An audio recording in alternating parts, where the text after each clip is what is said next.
بسم اللہ الرحمن الرحیم الحمد للہ رب العالمین والصلاة والسلام على سید الانبیاء والمرسلین محمد وعلى آلہ واصحابہ اجمعین اما بعد اعوذ باللہ من الشیطان الرجیم بسم اللہ الرحمن الرحیم قل لا املک لنفسی نفعا ولا ضرا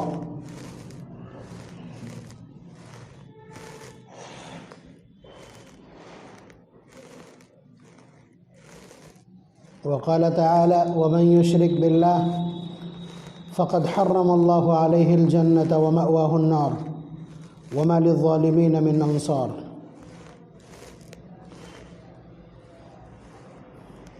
ربیع الثانی کا مہینہ ہے، بڑی کم تعداد ہے ایسے لوگوں کی جو اس مہینے کا نام جانتے ہیں، البتہ اس مہینے کو دوسرے ناموں سے جانتے بھی ہیں اور انتظار بھی کرتے ہیں۔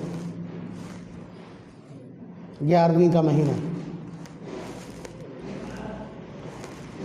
ایک عالم ہونے کی حیثیت سے میری ذمہ داری ہے کہ اس مہینے میں جن عنوانات کے اوپر بحثیں ہوتی ہیں اور جہالت کے ساتھ جن باتوں کو کہا جاتا ہے یا زبردستی منوانے کی کوشش کی جاتی ہے، تو قرآن و سنت کے تناظر میں جو صحیح صورتحال ہے اس کی وضاحت کر دینا،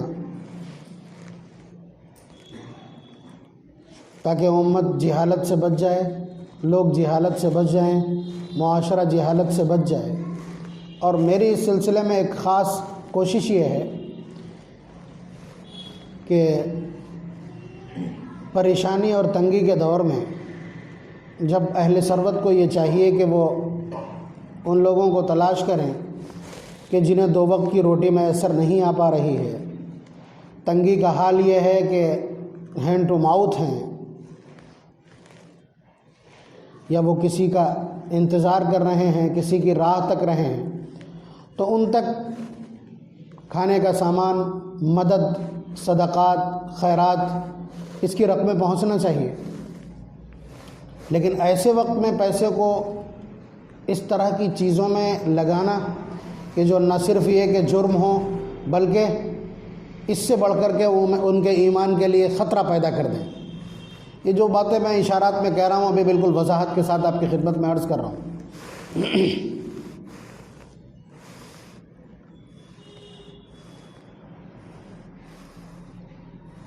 یہ چیزیں اس لیے بھی خدمت میں عرض کر رہا ہوں کہ اللہ تبارک و تعالی ایک ایسے شخص سے جسے جہنم میں سب سے ہلکا عذاب دیا جا رہا ہوگا، سمجھ رہے ہیں آپ، جہنم میں جسے سب سے ہلکا عذاب دیا جا رہا ہوگا، اس سے پوچھیں گے کہ اگر آسمان و زمین کی ساری بادشاہت تمہیں دے دی جائے اور اس میں جو کچھ موجود ہے اس کا مالک تمہیں بنا دیا جائے، کیا تم اپنے اس عذاب سے، اس معمولی، سب سے معمولی عذاب سے چھٹکارے کے لیے وہ سب کچھ دے دو گے؟ تو وہ جہنمی کہے گا کہ بالکل، میں وہ سب کچھ دے دوں گا اس عذاب سے چھٹکارے کے لیے۔ اللہ تبارک و تعالیٰ فرمائیں گے کہ میں نے تو اس سے سستا سودا تمہیں بتلایا تھا، اور اس وقت بتلایا تھا جب تم آدم کی صلب میں تھے، کہ صرف تم شرک نہ کرنا، تم صرف شرک سے اپنے آپ کو بچا لینا، ہم تم کو جہنم سے بچا لیں گے۔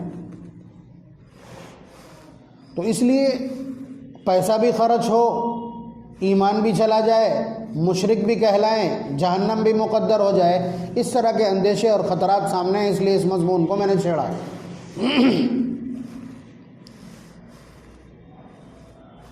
پہلے تو بہت صاف صاف ایک مسئلہ سنیں۔ اللہ تبارک و تعالیٰ کا ارشاد نوٹ کر لیں چاہے تو کہ قرآن کریم میں 3 جگہ اس بات کو اللہ تبارک و تعالیٰ نے 2 ٹوک ارشاد فرمایا۔ پارہ نمبر 2، انما حرم علیکم المیتۃ والدم ولحم الخنزیر وما اہل بہ لغیر اللہ۔ دوسری جگہ پارہ نمبر 6 سورہ مائدہ کی آیت نمبر 4 غالباً، حرمت علیکم المیتۃ والدم ولحم الخنزیر وما اہل لغیر اللہ بہ۔ پارہ نمبر 14 سورہ نحل کی آخر میں انما حرم علیکم المیتۃ والدم ولحم الخنزیر وما اہل لغیر اللہ بہ. کیا ہے اس کا مطلب؟ انگریزی اگر جانتے ہوں تو اس میں ایک ورب ہے اور اس کے بعد 4 آبجیکٹ ہیں، اور سبجیکٹ تو اللہ تبارک و تعالیٰ ہی ہیں. حرمہ ورب ہے اور اس کے 4 آبجیکٹ ہیں، یعنی اللہ تبارک و تعالیٰ نے حرام کیا. کس چیز کو حرام کیا؟ 4 چیزیں. المیتہ، مرے ہوئے جانور کو، مردار کو. والدم، بہتے ہوئے خون کو. ولحم الخنزیر، خنزیر کے گوشت کو. وما اہل لغیر اللہ بہ یا وما اہل بہ لغیر اللہ، دونوں طرح کی آیتیں موجود ہیں. اور وہ سامان جو اللہ کے علاوہ دوسرے کے نام پر چڑھایا جائے. یہ آیت میں 4 چیزیں حرام کی گئی ہیں، اور اس آیت کو 3 جگہ اللہ تبارک و تعالیٰ نے ریپیٹ کیا. تو 3 جگہ قرآن کریم جب کسی چیز کو ریپیٹ کرتا ہے تو اس کا مطلب یہ ہے کہ بہت سینسٹیو میٹر ہے. تو مردار حرام ہے، ہم جانتے ہیں، اور کبھی بھی ایسا ہوتا بھی نہیں ہے کہ ذرا سا شک ہو جائے تو ہم اس کو چھوتے نہیں ہیں. بہتا ہوا خون، یہ بھی ہم کبھی استعمال نہیں کرتے، سوال ہی پیدا نہیں ہوتا. اور اگر کوئی شخص اس طرح کی عادت رکھتا ہو معاشرے میں تو سن لے. بعض لوگوں کے بارے میں سنا ہے کہ جب ان کے زخم لگ جاتا، خون بہتا ہے تو وہ اس کو چوس لیتے ہیں. حرام ہے بہتا ہوا خون. بہتا ہوا خون اس لیے میں کہہ رہا ہوں کہ کلیجی بھی خون ہوتی ہے اور تلی بھی خون ہوتی، لیکن وہ بہتا ہوا نہیں، وہ منجمد خون ہے، اور اس کو اللہ تبارک و تعالیٰ نے اور اس کے رسول نے بطور خاص حلال قرار دیا. ولحم الخنزیر، اس کی وضاحت کرنے کی ضرورت نہیں ہے کہ خنزیر کے گوشت کو. تو خنزیر کے گوشت کی حرمت جتنی ہے اتنی ہی بہتے ہوئے خون کی حرمت ہے، اور اتنی ہی مردار کی حرمت ہے، اور اتنی ہی اللہ تبارک و تعالیٰ کے نام پر چڑھائے ہوئے کسی سامان کی حرمت ہے. اس لیے کہ ورب ایک ہے اور اس کے یہ 4 آبجیکٹ ہیں. حرمہ نے حرمت پیدا کی ہے، چاروں میں برابر ہے. مطلب یہ ٹیکنیکل ایشو ہے جو میں آپ کی خدمت میں عرض کر رہا ہوں، گرامیٹیکل ہے. تو اب اللہ کے نام، اللہ کے علاوہ دوسرے کے نام پر چڑھائی ہوئی چیز کا مطلب کیا ہے، اس کو سمجھ لیجئے. گنگا میں جو پیسہ چڑھایا جاتا ہے، چاہے وہ پل کے اوپر رہ جائے یا پانی میں پہنچ جائے. گنگا میں جو پھل چڑھائے جاتے ہیں، چاہے وہ سبزیاں ہوں چاہے پھل ہوں. گنگا میں جو زیورات چڑھائے جاتے ہیں یا اس کے علاوہ اگر کوئی سامان چڑھایا جاتا ہے، چاہے وہ پہناون کے نام پر کپڑا ہی کیوں نہ ہو، ساڑیاں ہی کیوں نہ ہوں، تو وہ اس لیے ہیں کہ گنگا بھیا ہم سے خوش ہو جائیں اور ہماری انتی ہو جائے. یہی تو مطلب ہے. چڑھانے والے سے بھی پوچھ لیجئے، جو لوگ چڑھوا رہے ہیں ان سے بھی پوچھئے، جو وہاں موجود ہے گھاٹ پر ان سے بھی پوچھئے. اس کے سوا کوئی مقصد نہیں، اس لیے کہ گنگا ان کے بڑے معبودوں میں سے ایک معبود ہے. اسی طرح کسی مورتی کے اوپر جو چڑھایا جاتا ہے، کسی مورتی پر جو سامان چڑھایا جاتا ہے، اس میں بھی ارادہ یہ ہے کہ یہ ماتا ہم سے راضی ہو جائے گی، یہ دیوی ہم سے راضی ہو جائے گی اور ہمارا کام بنا دے گی، ہماری کارسازی اور مشکل کشائی کر دے گی. اس کا بھی حکم وہی ہے جو مردار کا، خون کا اور خنزیر کا ہے. اس لیے کہ یہ اللہ کے علاوہ دوسروں کو راضی کرنے کے لیے، دوسروں کا تقرب حاصل کرنے کے لیے. اسی طرح سے کسی استھان کے اوپر جو جانور ذبح کر دیے جاتے ہیں، جو سامان لا کر کے ڈال دیا جاتا ہے، اس سب کا حکم یہی ہے کہ وہ غیر اللہ کے نام پر دی ہوئی چیزیں. یہ باتیں تو آپ نے سن بھی لی اور بہت آسانی سے آپ کی سمجھ میں بھی آ گیا، اور کان کے اوپر کوئی جو نہیں رہے گی اور طبیعت میں کوئی تلخی نہیں آئی. لیکن یہ یاد رکھیے کہ لفظ غیر اللہ ہے، اللہ کے علاوہ کوئی بھی، چاہے وہ پیغمبر کیوں نہ ہو، وقت کا نبی کیوں نہ ہو، وقت کے نبی کی قبر اور اس کا آستانہ کیوں نہ ہو، اسی طرح کسی ولی وقت کا دربار کیوں نہ ہو، یا کسی بہت بڑے عالم کا دربار کیوں نہ ہو، مدرسے کی چوکھٹ کیوں نہ ہو. آپ بتائیے، یہ تو ان لوگوں کے صدقات اور خیرات اور چڑھاووں کی حقیقت ہے. ہم جو کچھ خرچ کرتے ہیں، ہم بھی خرچ کرتے ہیں. ایسے ایسے اصحاب خیر ہیں کہ 1 کروڑ روپیہ ایک بار میں ایسے ہی دے دیتے ہیں مٹھی بند کر کے. اور اس کے علاوہ ہمیں خود جب ضرورت پڑتی ہے، ابھی کاس گنج میں جب دنگا ہوا تھا اور اس میں مسلمانوں کے کھوکھوں میں آگ لگا دی گئی تھی، تو اس وقت ہم نے اسی فتح گڑھ سے تقریباً 2 لاکھ روپیہ لے جا کر کے وہاں نئے کھوکھے لوہے کے بنوا کر کے دیے تھے. تو اسی فتح گڑھ میں ایسے اصحاب خیر ہیں، ان میں سے بھی چند نے چند نے اس طرح تعاون کر دیا تھا. تو ہم کیوں کرتے ہیں یہ سیٹل کر لیجئے اچھی طرح سے اپنے دماغ میں آپ کہ ہم جو خیرات دیتے ہیں اس کی نیت کیا ہے, ہم جو صدقہ دیتے ہیں اس کی نیت کیا ہے, ہم جو زکوٰۃ کرتے ہیں اس کی نیت کیا ہے, ہم جو کبھی کبھی جانور ذبح کر کے اس کا گوشت تقسیم کرتے ہیں اس کی نیت کیا ہے, قربانی میں آپ کی نیت کیا ہے. اکلوتی نیت اللہ تبارک و تعالیٰ راضی ہو جائیں گے اور میری آخرت سنور جائے گی, یا کوئی مسئلہ اگر درپیش ہے, کوئی مسئلہ درپیش ہے تو ہماری مشکل دور ہو جائے گی.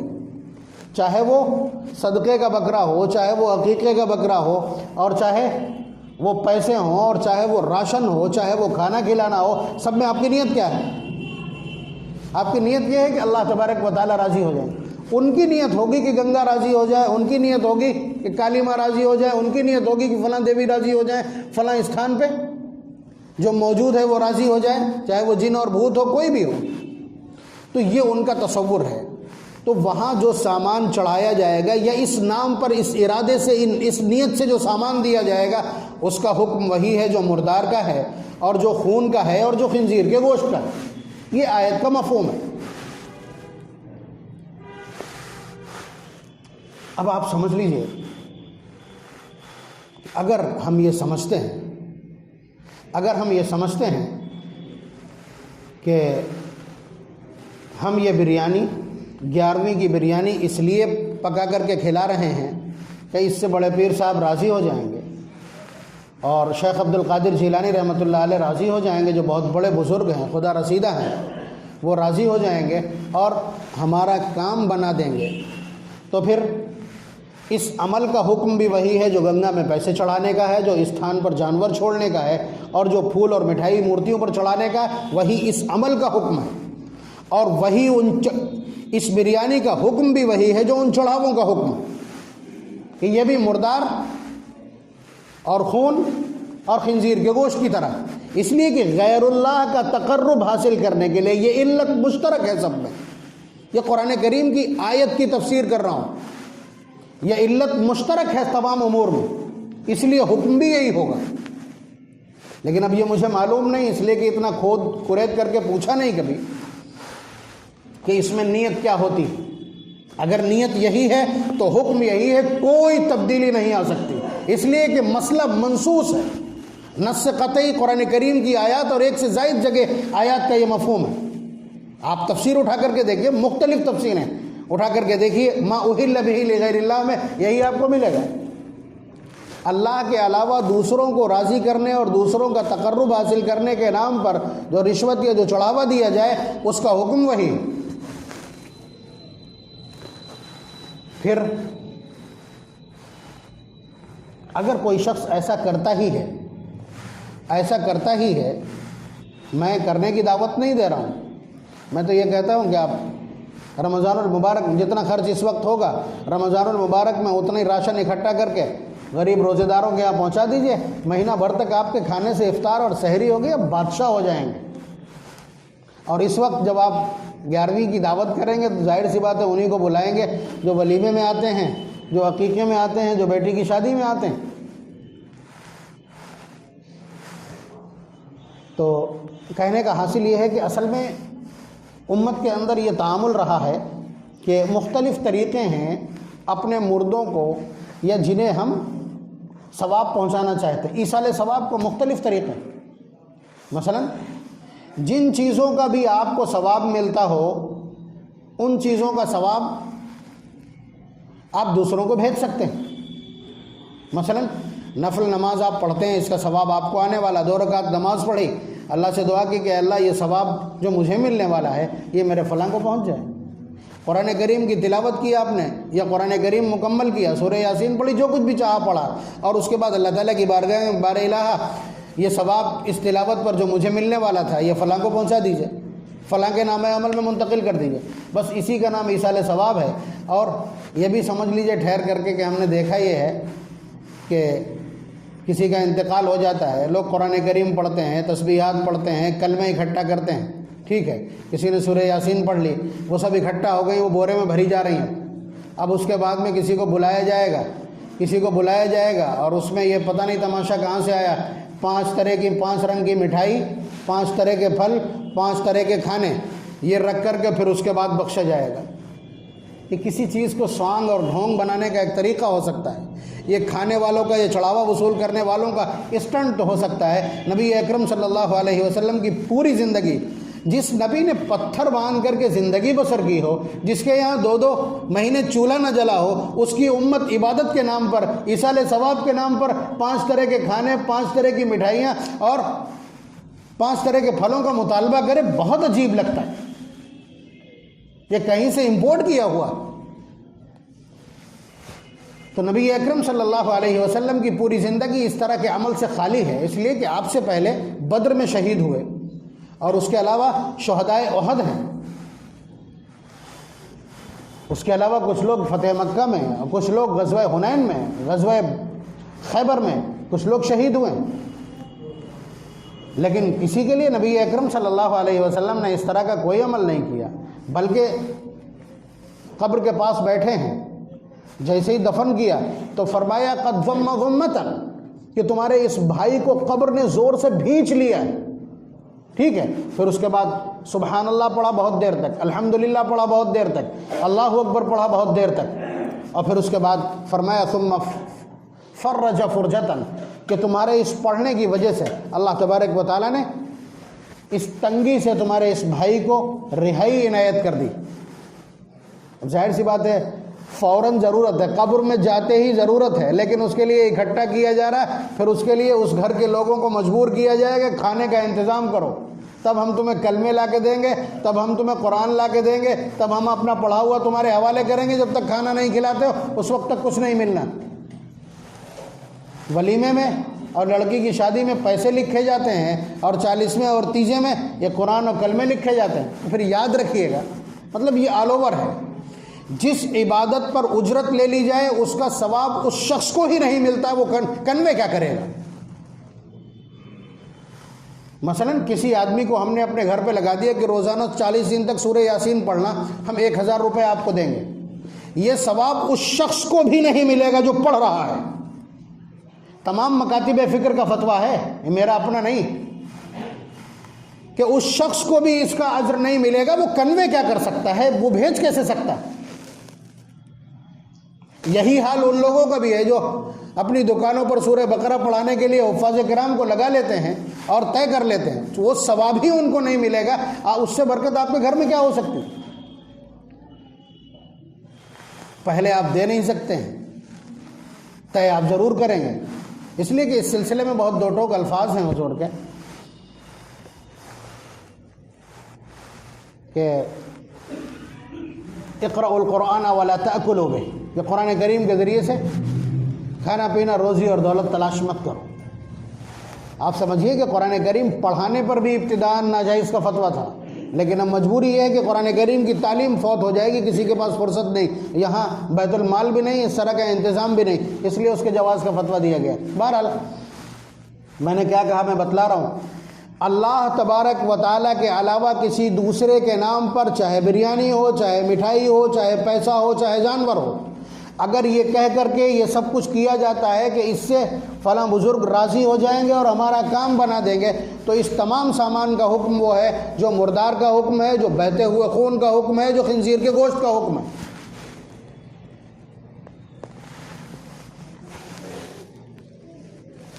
تو میں عرض یہ کر رہا تھا کہ جس طرح مختلف اعمال ہیں، نفل نماز پڑھنا، نفل روزہ رکھنا، تسبیحات پڑھنا، تلاوت کرنا، ٹھیک ہے، کہیں سبیل لگوا دینا، کہیں مسافر خانہ بنوا دینا، کہیں کنواں کھدوا دینا، کہیں نل لگوا دینا، کہیں پیاؤ کے لیے پانی رکھ دینا، یہ سب ایسے عمل ہیں کہ جن کا ثواب مردوں کو پہنچایا جا سکتا ہے۔